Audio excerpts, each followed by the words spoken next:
Olá, amigos! Seguimos juntos para mais uma semana de muita informação e serviço aqui no TN1. E vamos falar da história que causa indignação. Continua numa casa de acolhida, o menino de 8 anos, abandonado pela mãe em terminal do Transcol. A mulher teria se cansado do filho. Está foragido um dos diretores do Síndico Rodoviários. Ele é suspeito de atirar várias vezes num ajudante de caminhoneiro dentro de um bar em Cariacica. O homem morreu. Alerta! Dengue atinge quase 200 pessoas por dia no Espírito Santo.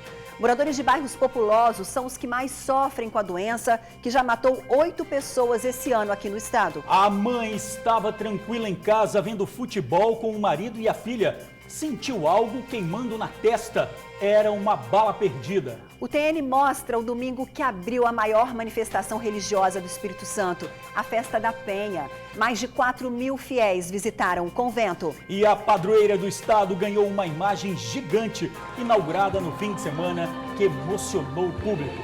Viva Nossa Senhora da Penha!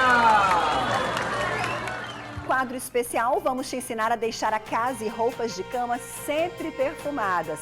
Essa misturinha é um sucesso. Não perde não, o TN1 começa agora.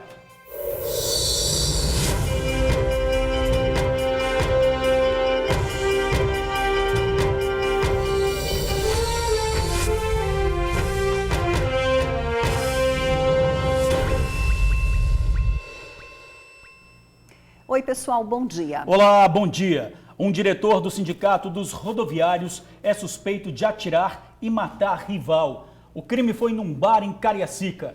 A vítima, André Lírio dos Santos, estava sentada numa mesa. O acusado chega bem perto e atira várias vezes. Clientes que estavam ao lado entram em pânico. Houve correria. Logo depois, André foi socorrido por amigos. Na fuga, o assassino, identificado como Jair Francisco de Paula Filho, bateu com o veículo. Ele estava sendo perseguido por justiceiros que queriam vingar a morte de André. Mas o assassino conseguiu chegar em casa e fugiu com a ajuda do filho. Todos os detalhes daqui a pouquinho.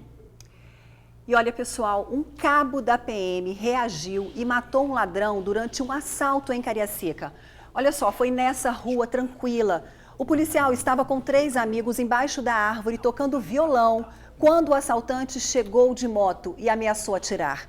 Depois de baleado, caído no chão, antes de perder a vida, o ladrão chamava pela mãe pedindo socorro.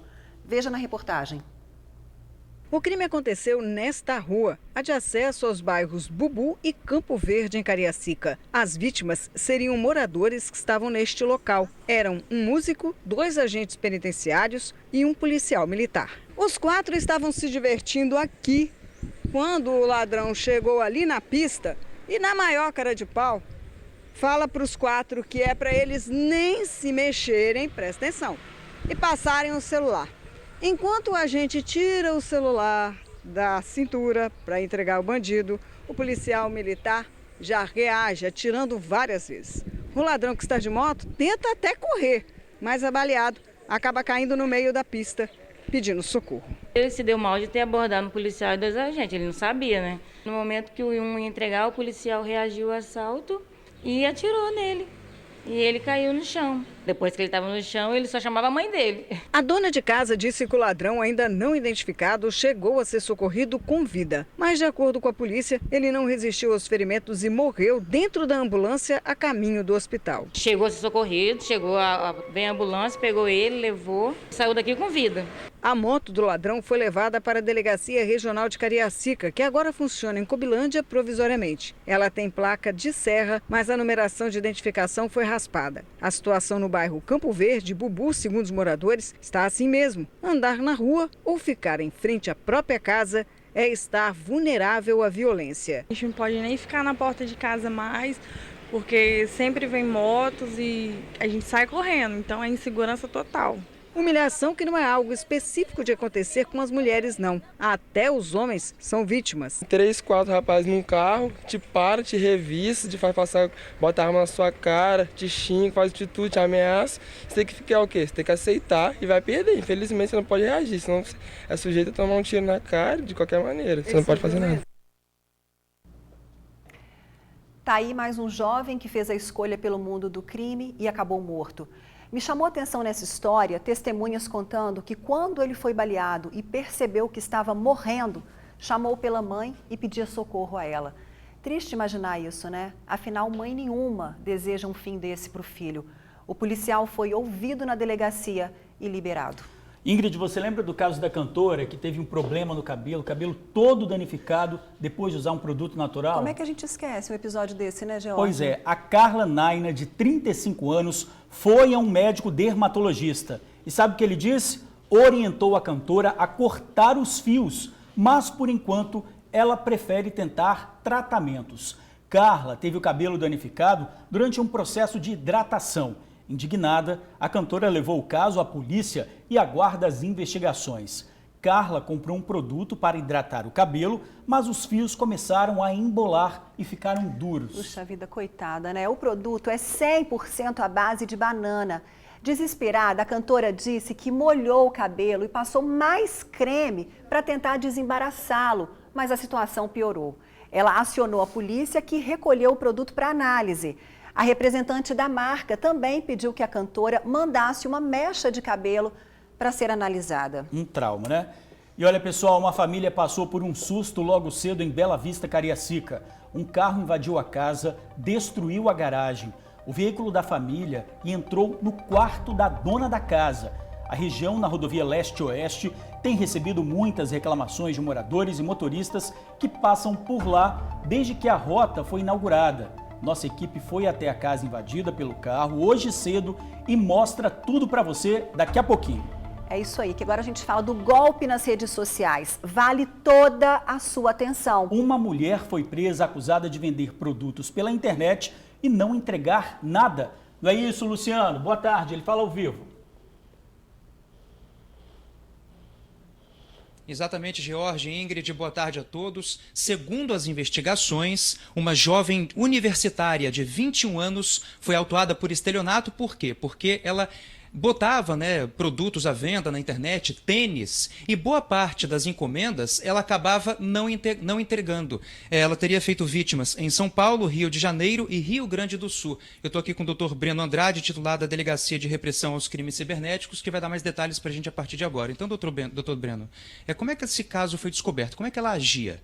Boa tarde a todos em casa. A investigação se iniciou com um boletim de ocorrência oriundo do Rio de Janeiro, ou seja, uma vítima no Rio de Janeiro, dando conta de que havia sido feita uma compra de um produto na internet e não havia sido feita a entrega desse produto. A vítima, uma adolescente do Rio de Janeiro, relatou que por diversas vezes tentou receber esse produto, sendo até informada que o produto já havia sido enviado, que já teria um código de rastreio disponibilizado, só que ele nunca havia sido enviado. Por fim, depois de tanto insistir, essa adolescente desistiu, sendo que a mãe dela, sem que a investigada soubesse, simulou uma compra e em nenhum momento foi passado que havia algum problema com a entrega dos produtos. A investigada narrou um novo prazo de entrega, a conta para o depósito, tratando como se nada tivesse acontecido. A investigação foi iniciada através do Rio de Janeiro, identificamos uma vítima no estado do Espírito Santo, ela foi ouvida aqui, também relatou a mesma situação de que comprou um produto e não recebeu esse produto, mesmo após insistir com o investigado, e verificamos também que ela tinha feito outras vítimas no Rio de Janeiro, Rio Grande do Sul e São Paulo, inclusive já havia até condenações na esfera civil pela não entrega dos produtos. O problema nesse caso específico é que, a partir do momento que a investigada alegou para nós que teria um problema com a fornecedora.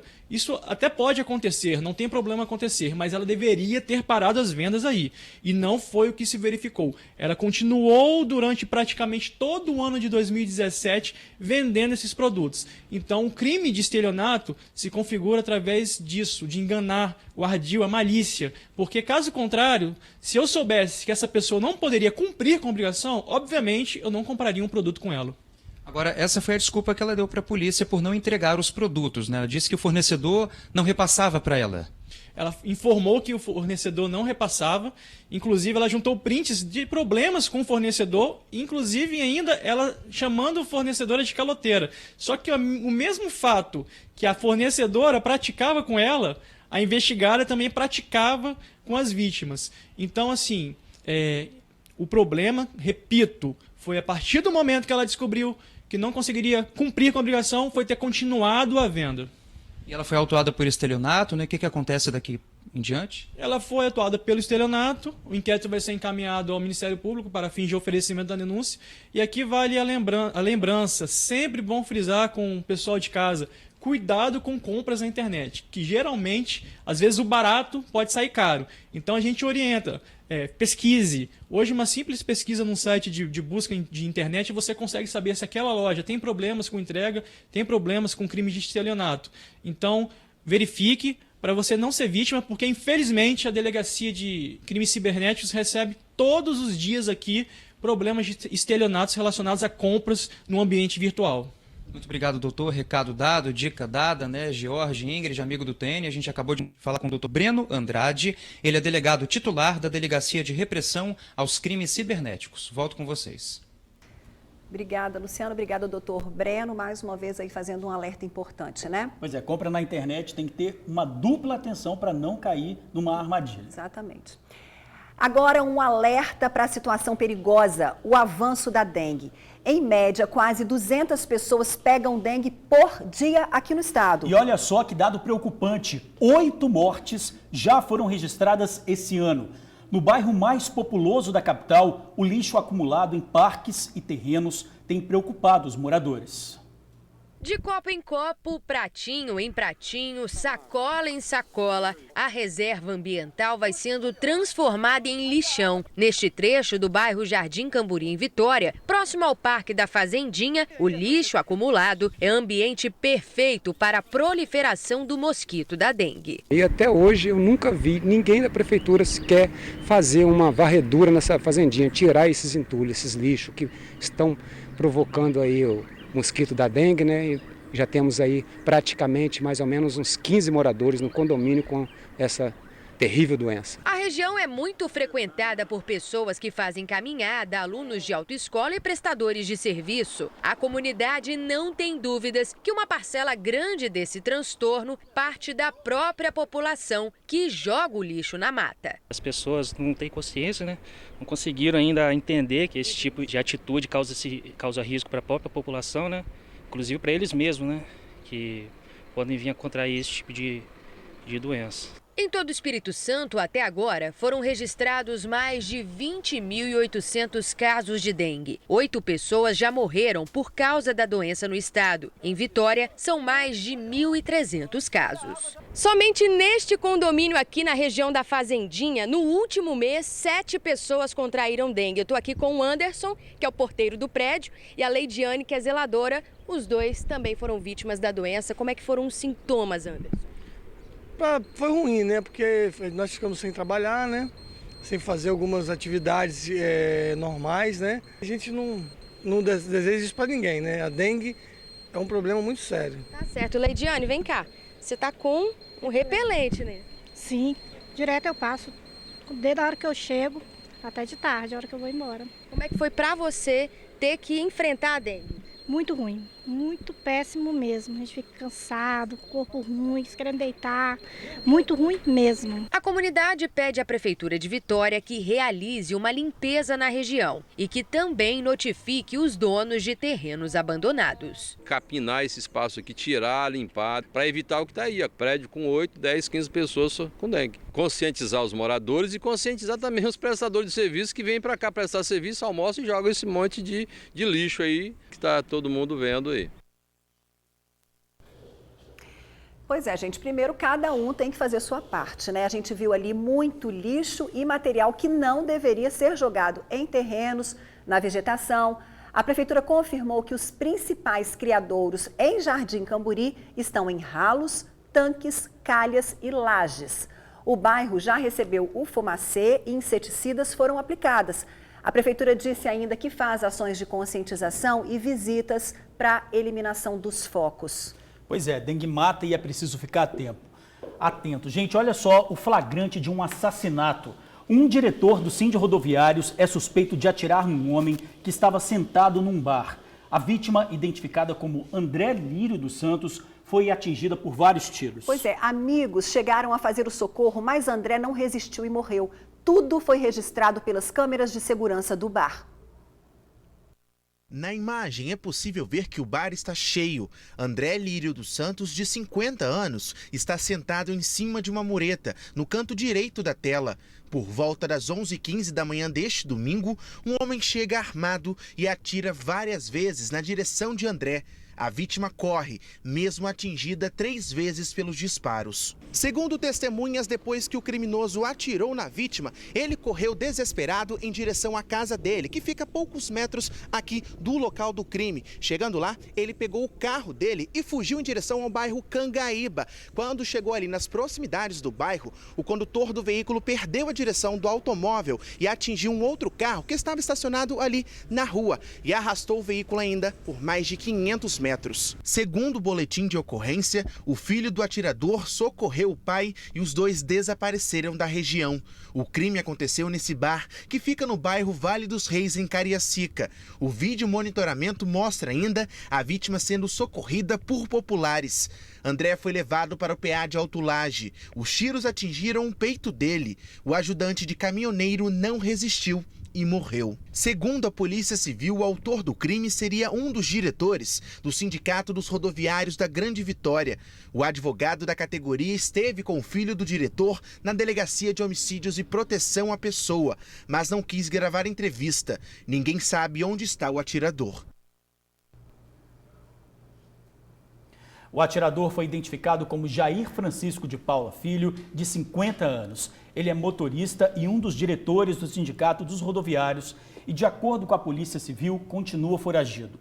Já o Sindicato dos Rodoviários informou que aguarda a finalização das investigações para esclarecer o que aconteceu. São imagens fortes, chocantes, né? Um crime aí que tem que ser investigado e o rapaz continuou foragido, né? Quer dizer, não mostrou o rosto, chegou, estava todo mundo ali, várias testemunhas, ele foi diretamente para esse homem e atirou várias vezes, atirou para executar. E ainda depois, durante a fuga, bateu num carro, pediu ajuda do filho e o filho ajudou na fuga do pai. E esse rapaz já foi ouvido na delegacia, olha lá, não tem problema nenhum em mostrar o rosto. Fez e quis dizer, ó, eu matei. Incrível. Então, realmente, é importante essa fiscalização, que a Polícia Civil investigue isso daí, porque a gente sabe, sim, de rodoviários, tem uma situação aí de briga, não é? Geralmente existe isso. Então, será por que esse rapaz, esse homem, ele foi executado? E dá para ver, como você disse, né? Ele não tem nenhum problema em mostrar o rosto. Você vê que o bar está lotado de gente. Ele chega, procura a vítima, procura o alvo e atira tranquilamente. Vê que as pessoas ali estão, né, no momento de descontração, quer dizer, poderia ter atingido outras pessoas, inclusive, mas ele foi certo no alvo. E a gente sabe, Ingrid, que no Sindicato Rodoviário, já mostramos várias vezes aqui, quando eles têm eleições, que geralmente acontece uma briga entre os grupos, né? Nunca a gente vê que há uma situação... Um consenso, né? Sempre uma polêmica, né? Um consenso geral. É claro que a gente não está falando que isso tem a ver, não é? Há relatos de que eles já tinham algumas rusgas, já tinham alguns problemas envolvidos aí nesse caso, né? Não podemos afirmar que tem a ver com alguma coisa relacionada ao sindicato. Mas a gente os sabe dois... do histórico, né? Do histórico de problemas que existe ali, principalmente em época de eleição, né? Exatamente. Lembrando que ele continuou foragido. Ele fugiu com a ajuda do filho e até agora a polícia disse que ele não foi localizado. Bom, agora a gente fala de uma mulher atingida na testa por uma bala perdida. Ela estava na cama com a filha de 1 ano e o marido assistindo a um jogo de futebol. Olha, essa reportagem é impressionante. De repente, essa mulher sentiu uma queimação na testa. Ao olhar para cima, viu um buraco na telha. E quando olhou no colchão, viu uma bala. Roda aí. No meio da testa dessa senhora de 38 anos, um pequeno machucado passa despercebido. Ao ver, ninguém imagina que foi consequência de um disparo feito para o alto. Era por volta de 5h30 da tarde. O Flamengo tinha acabado de fazer o segundo gol contra o Vasco. Nessa hora, muitos torcedores começaram a comemorar soltando fogos. Um deles comemorou atirando para o alto. E um desses disparos acabou acertando uma casa aqui em Maruípe. E, gente, por pouco não fez uma vítima. O marido, um carregador de 33 anos, não quer aparecer, mas conta que estavam ele, a mulher e a filha de 1 ano e 5 meses nesta cama assistindo o jogo quando a esposa foi atingida. Vou ver se eu acho que foi uma pedra. Aí eu olhei para cima. Isso não é pedra, isso é marca de tiro. Aí eu olhei, a bala estava na cama. O tiro furou a telha e caiu bem do lado dela. A reação dele na hora foi puxar a filha. Eu já puxei ela rápido, minha filha rápido. Olhei minha filha, não tinha acertado nela, graças a Deus. A reação da mulher foi sentir dor, queimação na testa, pensando que teria sido atingida por uma pedra. Só depois percebeu que o furo na telha foi provocado por um disparo que a havia atingido. Na hora que eu levantei tremendo, não sabia o que era. Aí meu marido pegou, era um projétil de bala. Aí nisso saí para fora, né? Chamei os parentes que moram do lado para mostrar, porque até então eu achei que era pedra. Aí na hora me deu dor de cabeça, meu ouvido fez um barulho estranho. O tiro atingiu o meio da testa dela e, por sorte, não causou graves ferimentos. Assustados, ela e o marido chegam à conclusão que nem dentro de casa estão seguros. A gente não espera, a gente está dentro de casa. Na rua já é pior, é perigoso, imagine dentro de casa. Que a gente está dentro de casa sem esperar na hora de jogo. A bala cair logo exatamente dentro da minha casa e na minha testa ainda. Um susto, mas correu tudo bem. O carregador já se apressou em tapar o buraco feito pela bala perdida. O que aconteceu serve de alerta para quem gosta de fazer disparos para o alto. Fica aí o aviso de que esses disparos podem ter graves consequências. Não, é difícil até a gente imaginar como uma pessoa tem coragem de comemorar atirando. Que comemoração é essa, gente? De atirar, de pegar uma arma e comemorar atirando, sem pensar em consequências. Olha o que aconteceu. E a gente viu que esse tiro, né, essa bala atingiu a testa dela. Você imagina se essa bala atinge o olho. Se fez aquele machucado na testa, você imagina se tivesse atingido o olho dela. Sim. Claro, e o bebê também. Mas nesse caso, ela realmente teria acontecido algo mais grave no olho dessa senhora. Tudo por conta de uma comemoração, e a gente pode falar aqui que é o jogo do Vasco e Flamengo, não é, que estava acontecendo. Então, esse rapaz, ou alguém lá, que não se sabe, deu um tiro para cima e essa bala perfurou a telha. Uma comemoração inconsequente, né? E a gente fala que a telha foi o primeiro impacto. Você imagina se tivesse pegado essa bala em alguém que estivesse fora da casa, atingido sem ter o primeiro impacto da telha. Quer dizer, é muito grave a situação. E é estranho também você imaginar, por exemplo, como uma pessoa comemora um jogo de futebol com uma arma. Ok, ela foi atingida dentro de casa, assistindo televisão com o marido, e as pessoas também que estavam na rua, não é? Esse cara saiu armado para comemorar? É para se pensar também, né? Bom, na zona rural de Afonso Cláudio, 2 jovens foram baleadas depois de saírem de uma festa. As amigas Sabrina Kurt e Janéia Apolônio deixaram a sede do Ipiranga Esporte Clube, onde a festa acontecia, e seguiriam para a cidade de Itarana. No meio do caminho, elas foram surpreendidas por 2 homens em uma moto. Eles fizeram vários disparos. Sabrina foi baleada com 3 tiros e Jane também se feriu. As 2 foram socorridas para o Hospital São Vicente de Paula. A polícia fez buscas, mas nenhum suspeito foi detido. Agora veja o que aconteceu com um idoso. Pois é, ele mora no bairro Santa Cecília, em Cariacica, e foi surpreendido por um homem que se passou por policial civil para ter acesso à casa dele. Quando o falso policial entrou na residência, o idoso percebeu que era um assalto e reagiu. Deu chutes no ladrão e começou a gritar. O idoso foi salvo pelo vizinho, que é um PM. Vamos acompanhar. Foram 5 minutos, pouco tempo para uns, mas a eternidade para este autônomo que, com 69 anos de idade, por 5 minutos, lutou com um ladrão que invadiu a casa dele. O crime aconteceu nesta rua, que fica no bairro Santa Cecília, em Cariacica. Era por volta das 7h30 da noite de sábado. O ladrão chegou até aqui e fez uma abordagem extremamente diferente. Disse ao dono da casa que era policial civil e que veio até aqui verificar um celular rastreável. Uma desculpa que fez com que o dono da residência de 69 anos abrisse o portão para o ladrão. Eu de bobeira, vim aqui dentro, ainda peguei o controle e abri um pouquinho o portão. Chegou aqui dentro, aí ele veio me atacando, veio direto aqui no meu braço pegar os trem. Dando pesada nele, aqui, afastando ele de mim. E ele, quando ele pegou no meu relógio, eu falei, não é celular. Depois foi no cordão aqui, puxou o cordão de volta. O autônomo disse que o comparsa do ladrão entrou na casa quando viu a briga e fechou as cortinas. Aí, o autônomo gritou o vizinho, um policial militar. Eu gritei, a mulher dele abriu a porta e ele subiu lá no terraço e deu um tiro para cima.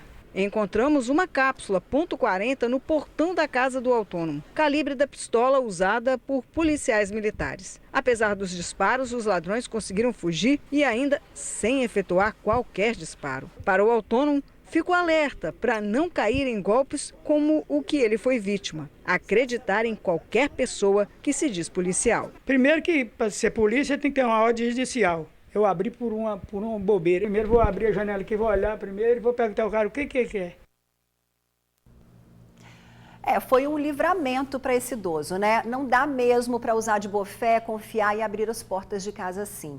E lembrando que nenhum policial chega dessa forma na residência de ninguém.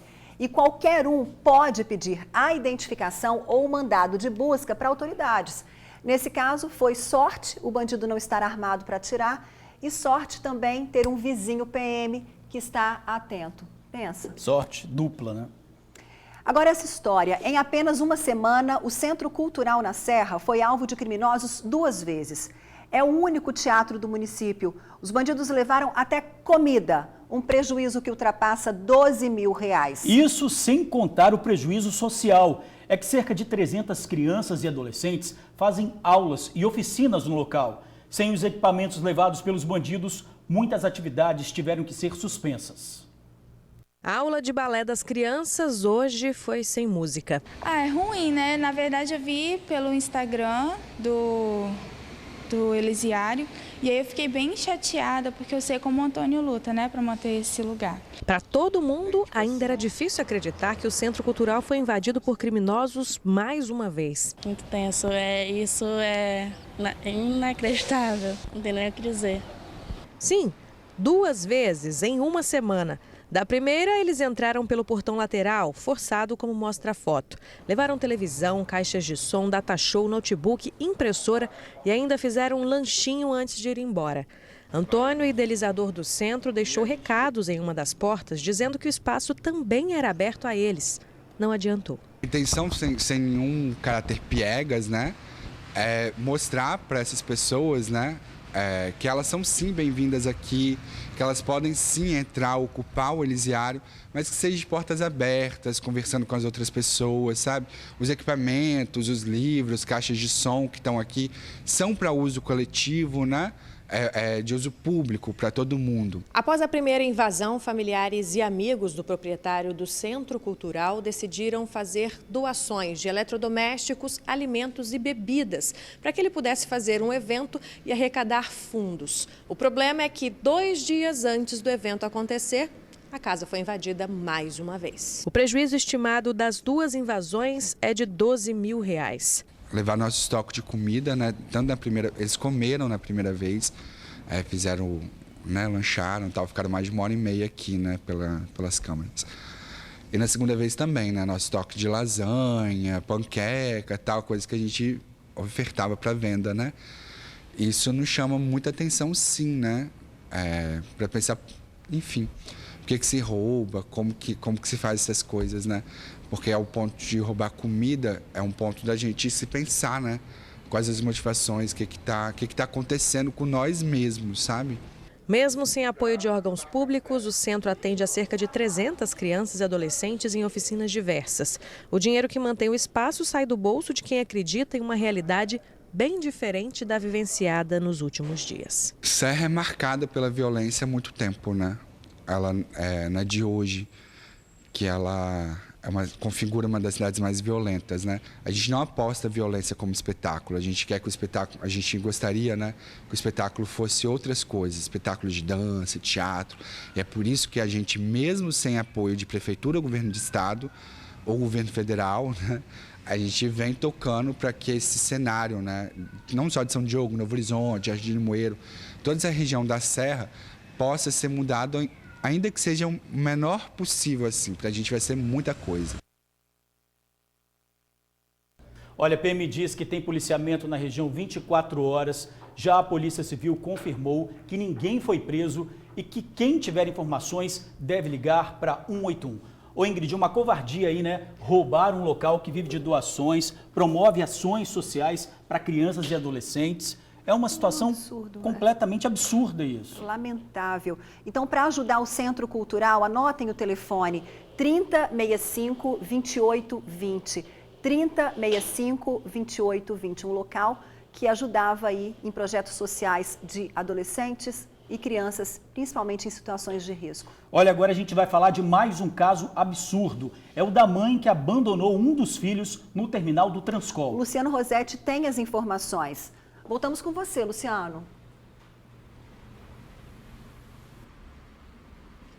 É isso mesmo, Ingrid e George, amigo do TN. No último sábado, uma mãe abandonou um filho dela, o filho mais novo, de 8 anos, no terminal, No terminal lá do município de Cariacica. Esse caso aconteceu por volta de 8 da noite. A informação que nós temos é de que uma mãe havia abandonado o filho mais novo, de 8 anos, no terminal. A polícia militar foi acionada e o conselheiro tutelar Marcos Paulo Fonseca falou com a nossa equipe a respeito desse caso gravíssimo. Vamos ver. Segundo a cabo da PM que nos atendeu lá, nós chegamos lá no DPJ, ela estava com sintomas de embriaguez, e tinha deixado um dos filhos para trás. Os dois estavam brigando, as duas crianças, e aí ela ficou alterada e deixou um dos filhos para trás, entrou dentro do ônibus, a criança saiu correndo dentro do terminal lá. E aí quando o ônibus dela veio, ela pegou o mais velho, entrou dentro do ônibus e foi.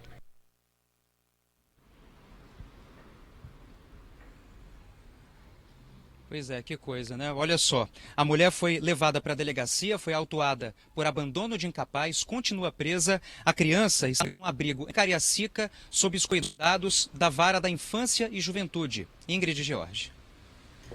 Tá aí, mais uma história absurda, incrível, né? A mãe simplesmente, cansei. Deixei o filho no terminal porque cansei. Difícil a gente imaginar uma situação dessa, né? No mínimo aí deve ter alguma coisa na cabeça dela de doideira, né? Bom, a morte dos irmãos Joaquim e Cauã completou 1 ano. A tragédia que comoveu e chocou os capixabas aconteceu na madrugada do dia 21 de abril do ano passado em Linhares. De acordo com a polícia, Joaquim, de 3 anos, e Cauã, de 6, foram agredidos, estuprados e queimados ainda vivos. O ex-pastor Georgival Alves, apontado como autor dos crimes, está no presídio. A mãe das crianças, Juliana Salles, que está em liberdade, foi denunciada por omissão. Para o Ministério Público, ela sabia do perigo que os filhos corriam. Agora a Justiça vai decidir se o casal vai a júri popular pela morte dos meninos. Um incêndio na vegetação do Mestre Álvaro na Serra assustou moradores. De longe, era possível ver a fumaça que atingiu parte da vegetação no topo do monte. Uma equipe do Corpo de Bombeiros foi acionada e fez o trabalho de combate às chamas. Ainda não se sabe o que causou o fogo. Essas imagens foram feitas por um produtor musical que passava o domingo num sítio da região com a família. Apesar do receio de que o incêndio espalhasse, a situação foi controlada e ninguém se feriu, graças a Deus, né, Ingrid? Olha, o domingo de Páscoa para católicos e homenagens à padroeira do estado. Cerca de 4.000 fiéis participaram da abertura da maior manifestação religiosa do Espírito Santo e a 3ª maior festa mariana do país. Sempre linda. São fiéis de várias partes do Brasil. 2 milhões de pessoas devem passar pelo convento durante os 9 dias da Festa da Penha. Com muitos aplausos e diversas demonstrações de fé e devoção, milhares de fiéis se uniram em coro ao som do canto Ave Maria e assim, aos pés do convento, receberam a imagem de Nossa Senhora da Penha na abertura da festa da padroeira do Espírito Santo.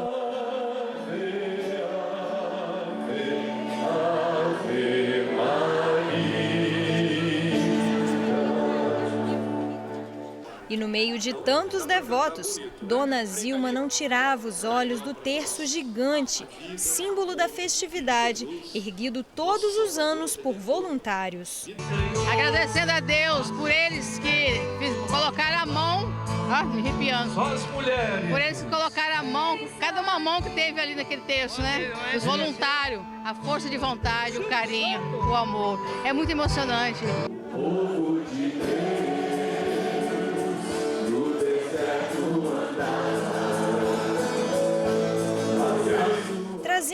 Nossa Senhora estampada na blusa e com um terço nas mãos, Dona Elisa já perdeu as contas de quantos anos vem prestigiar a festa da tão amada padroeira. Todo ano eu trabalho na oferta e na comunhão. Eu ajudo. Nossa Senhora faz parte da sua vida? Sim, faz, e muito.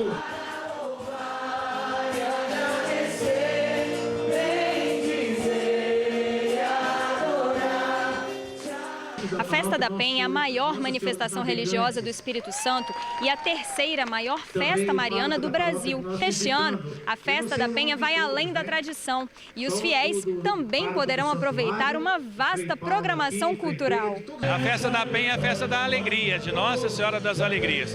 As mais diferentes manifestações culturais e artísticas para celebrar a alegria de ser filho de Deus ressuscitado. Então, quanto mais gente puder participar dessa alegria, tanto melhor. Mateus, estudante acadêmico e devoto de Nossa Senhora, aprovou a iniciativa de agregar à programação da festa os shows de samba, forró e sertanejo. Essa diversidade de estilo, diversidade de cultura, promove muito bem a paz e o bem, o respeito às demais culturas. 3, 2, 1...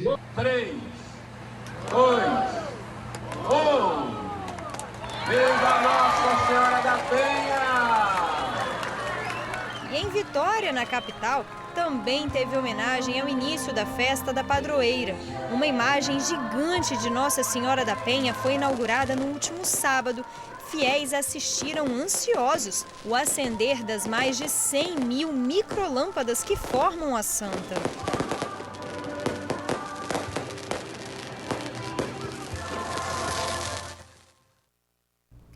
Maravilhoso, né? É uma festa linda, feita com muito amor e devoção.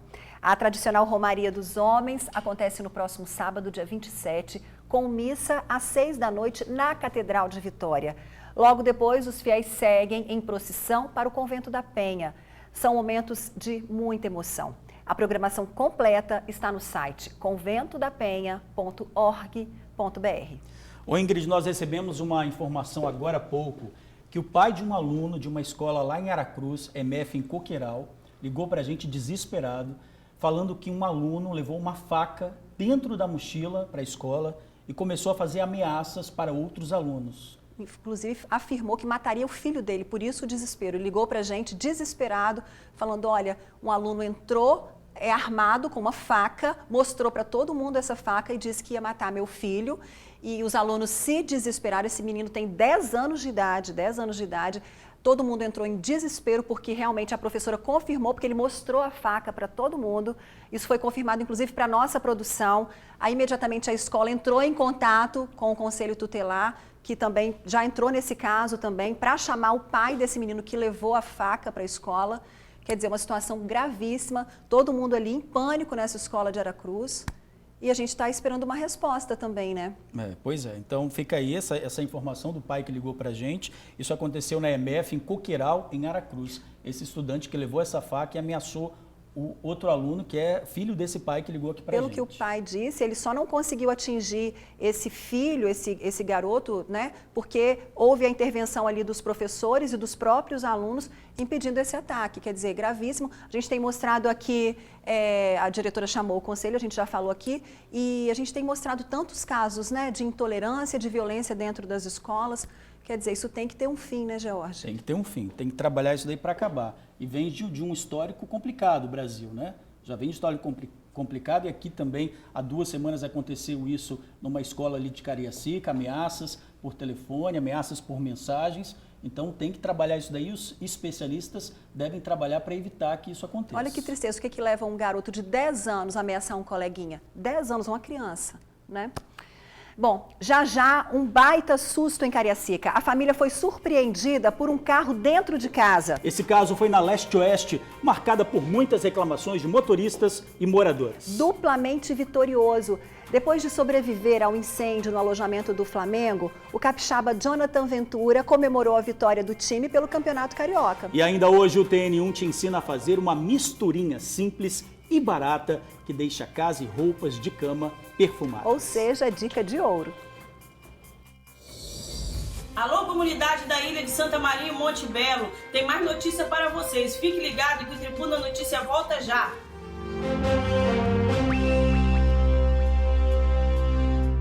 Olha, estamos de volta para falar de uma cena que pode ser comparada a um milagre.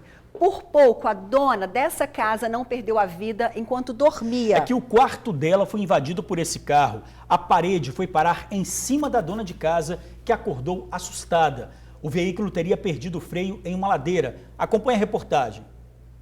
A parede do quarto do casal ficou destruída, a cama foi arrastada. A dona da casa, uma vendedora de 35 anos, dormia na hora do acidente. Ficou tão abalada que nem conseguiu gravar a entrevista. Meu irmão contactou comigo, falou que tinha acontecido um acidente na casa dele. Quando eu cheguei aqui, me deparei.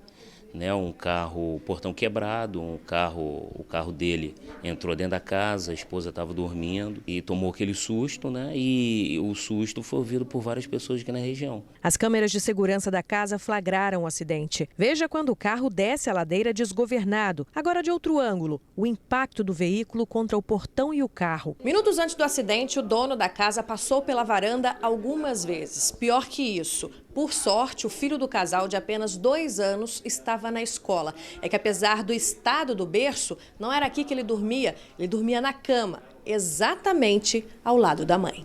Para a família, um livramento divino. Eu digo que foi um livramento de Deus, porque o meu sobrinho não ia para a escola hoje, que ele estava chorando muito, mas ela levou-se mesmo para a escola. Se ele tivesse ali, ia ser uma coisa pior, Ele pequeno, com 2 anos de idade. O veículo que causou o acidente estava estacionado em cima do morro. Desceu mesmo com o freio de mão puxado. O proprietário preferiu não se manifestar, mas está arcando com o prejuízo. Ele já tomou todas as providências, ele já acionou o seguro. O carro dele foi rebocado, vai rebocar o carro do meu irmão. Ele vai dar uma cama nova para o meu irmão, vai dar uma cama nova para o neném também. Vai fazer a obra aqui. Esse não é o primeiro acidente que acontece na rua que virou acesso à rodovia leste-oeste. Desde que a rodovia foi inaugurada, os moradores têm sofrido com o fluxo de veículos que aumentou drasticamente. Para os moradores dessa região, para os moradores dessa rua aqui, ela tem sido um problema no que fala acerca do acesso a ela, não é?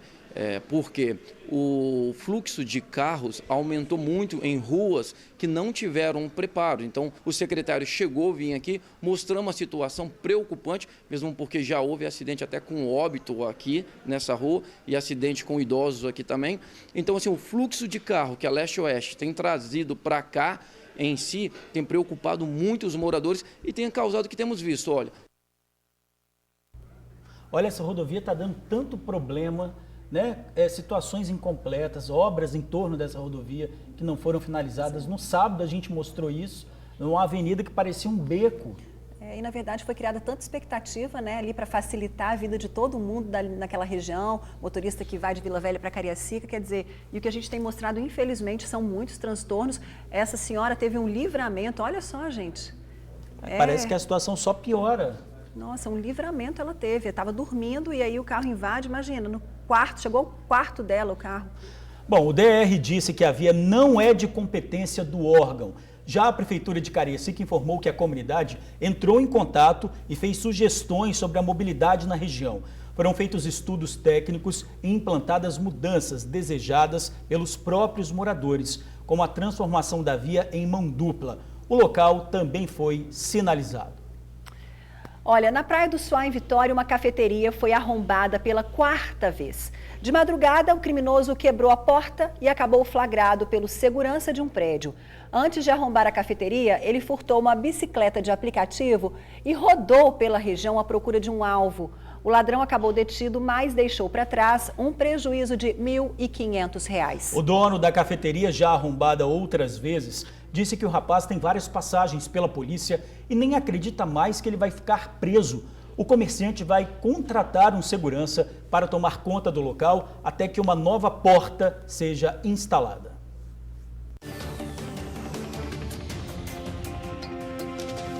Hoje é segunda-feira, 22 de abril. Vamos conferir o que é destaque no Jornal A Tribuna. Campeão sem pena, Fla leva mais um título carioca e resultado derrubou o técnico do Vasco. Novos equipamentos e serviços 24 horas em hospitais. Policial militar reage a assalto e mata ladrão a tiros em Cariacica. Moradores de sítios e fazendas se armam para enfrentar bandidos. E ainda destaque no Jornal A Tribuna desta segunda-feira. No AT2, musa de sertanejo sertanejo e conselheira amorosa. Quarta-feira tem sorteio do Mob Zero e 15 cursos de graça para abrir o próprio negócio.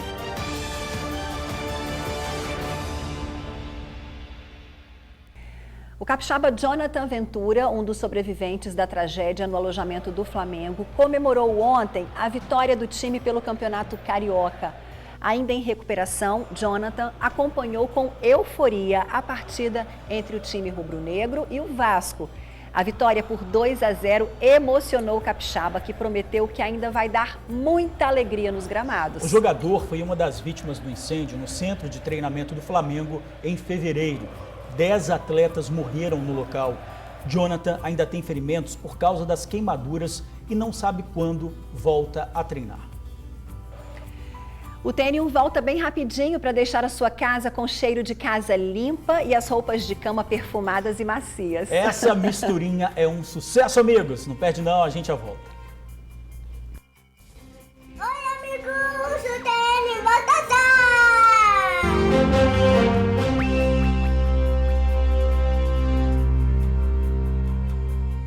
Agora vamos falar de perfume, de casa cheirosa.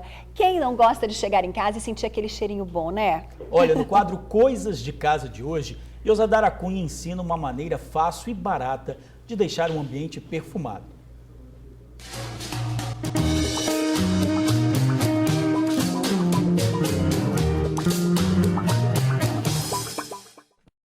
Oi, gente, tudo bem aí com vocês?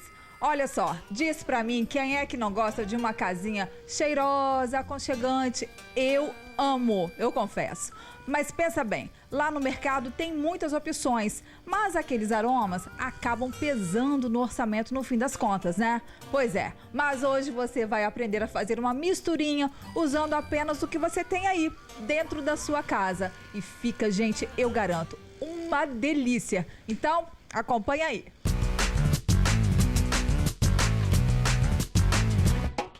Então, essa misturinha aqui que eu vou fazer é uma misturinha que tira cheiro de tudo. Então, vamos lá? 150 ml de água, 150 ml de Comfort concentrado, 150 ml de álcool 70%, 150 ml de vinagre e 1 colher de bicarbonato. Você mexe, o bicarbonato ele vai ferver um pouquinho, mas depois ele vai voltar ao normal. Você coloca no seu borrifador e depois você pode borrifar na sua cortina, na sua roupa de cama, na toalha no banheiro. Fica aquele cheirinho gostoso e agradável para o seu dia a dia. Gente, olha, a casa tá tão perfumada, tá uma delícia. Depois vocês me contem também se deu certo aí com vocês, tá bom? Um beijo, gente. Tchau!